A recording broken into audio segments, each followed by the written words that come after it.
रामपुर नामक एक गांव की है। इस गांव में गोविंद नाम का एक ईमानदार और मेहनती किसान रहता था। वह अपनी पत्नी सुजाता और 2 बच्चों के साथ साधारण और सादगी भरा जीवन जीता था।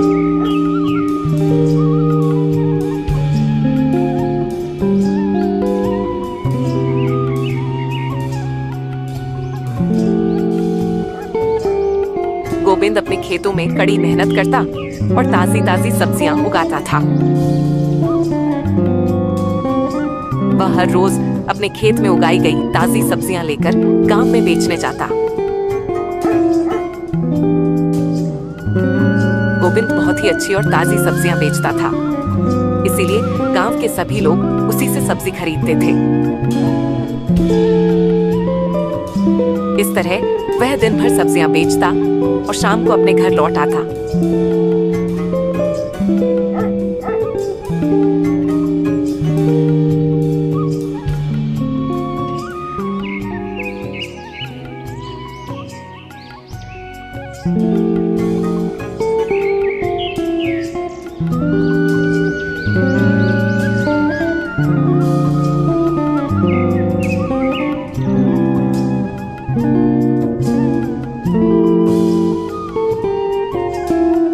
अरे बाप रे, इतनी देर हो गई। सुजाता, जल्दी से सब्जियों की टोकरियां तैयार कर दो। मैं तो अभी तक तैयार भी नहीं हुआ। पता नहीं कैसे इतनी देर तक सोता रह गया। सूरज सिर पर चढ़ाया है। मुझे तो चौराहे तक जल्दी पहुंचना था। अगर देर हुई तो ग्राहक भी चले जाएंगे और सब्जी खराब हो जाएगी। आप बेफिक्र रहिए जी, मैंने सुबह सुबह ही सब्जियों की सारी टोकरियां ताजी सब्जियों से भर दी थीं। बस आपको तैयार होकर ठेले पर लादना है। देखिए, आपका आधा काम तो मैंने कर ही दिया। वाह, तुम्हारा काम करने का तरीका तो कमाल का है। सच कहूं तो तुम न होती तो मेरा सब कुछ ठप हो जाता। तुम ही मेरी असली ताकत हो। बस बस, अब बातें बनाना बंद कीजिए। जल्दी से बिस्तर से उठिए और नाश्ता कर लीजिए।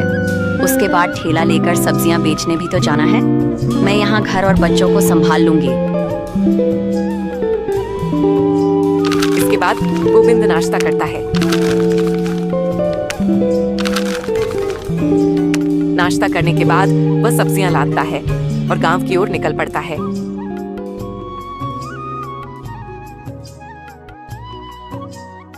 गोविंद गांव के मुख्य चौराहे पर पहुंचता है। उसके आने के कुछ ही देर में ग्राहक पहुंच जाते हैं। बहुत सारे लोगों के आने की वजह से देखते ही देखते बहुत सारी सब्जियां बिकने लगती हैं।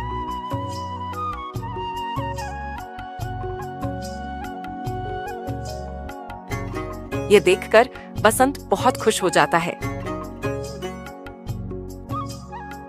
लेकिन तभी वह देखता है कि रामू चाचा सब्जी लेने के लिए वहां पहुंचते हैं।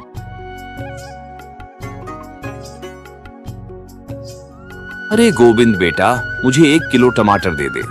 घर में टमाटर की सब्जी ही सबसे ज्यादा पसंद की जाती है। बहू ने सुबह सुबह ही कह दिया था कि बिना टमाटर के वापस मत आना। माफ करना चाचा, आज टमाटर खत्म हो गए।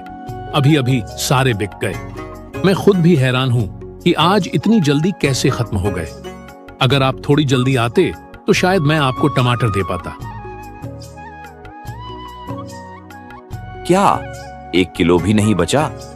आज तो हमारे घर में एक भी टमाटर नहीं है और ऊपर से बच्चे बिना टमाटर की सब्जी के खाना भी नहीं खाते।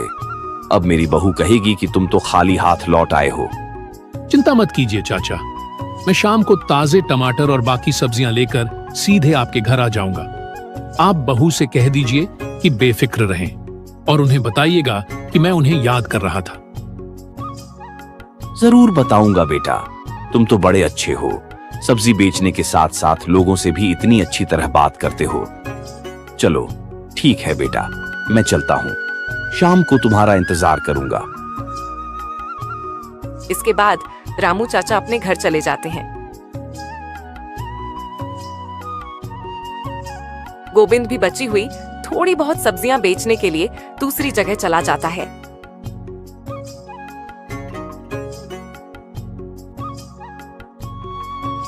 देखते ही देखते वह सारी सब्जियां बेच देता है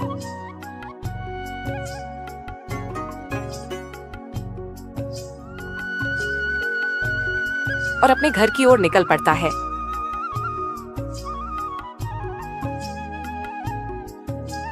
गोविंद रास्ते में जा ही रहा था कि अचानक बारिश शुरू हो जाती है। तभी वह पास के एक बड़े पेड़ के नीचे रुक जाता है, ठेले को संभालकर खड़ा करता है और बारिश थमने का इंतजार करता है।